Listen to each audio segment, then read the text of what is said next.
ame tokony voaka malagasy aho ary tena ifanaraka aminy fa reto zavatra reto ny tateraha amerina indray ny fandriam-pahalemana eto Madagasikara amin'ny lafiny rehetra. Fidio ny mpanangana fa tsy mpandrava, fidio ny numéro 25, fidio marika Ravalomanana.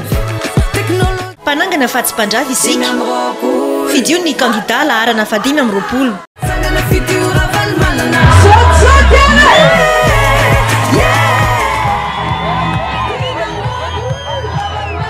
Tena faly atoka eto aminareo eto iseto.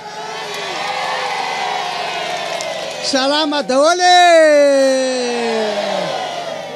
tena faly ary mbola tsisy voaka maro be ohatr'izay teto hatramin'izay. Zao nahitana fa tena mirahina tsara nareo eto. Zao hoe any atao an-tsaina ny fomba ampandanina ny dada amin'ny rehetra mihitsy aloha natao izay ampandanina ny dada ho lasa filohan'ny Repoblika Madagasikara.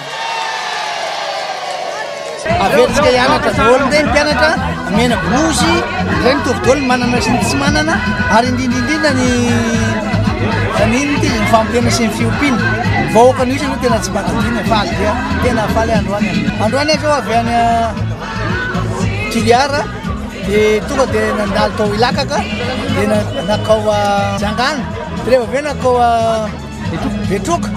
Betroka Iosy i Voibe Voipeny Voipeno any Manakara rehefa mijanona tsara be tao Betroka koa zay lazako hoe izy tia ka tena mivoaka manontolo e no miantso dado injeo zahay dada niafatra dia zao rehefa tonga le fafito volana Novambra ho anareo vahoaka ny Orombe maizy nareo mifidy ary ataovy tsara mihitsy fanetanana ny olona rehetra mba anefa ny didiny ary hitako nareo fa tena mihetsika sady miasa miaraka mandrara tena faly miaraka amin'ny fiangonana tena faly miaraka amin'ny vehivavy miaraka amin'ny société civile tena faly samy tena Andriamanitra. Mpanangana fa tsy mpandrava isika, fidio ny kandida laharana fa 520.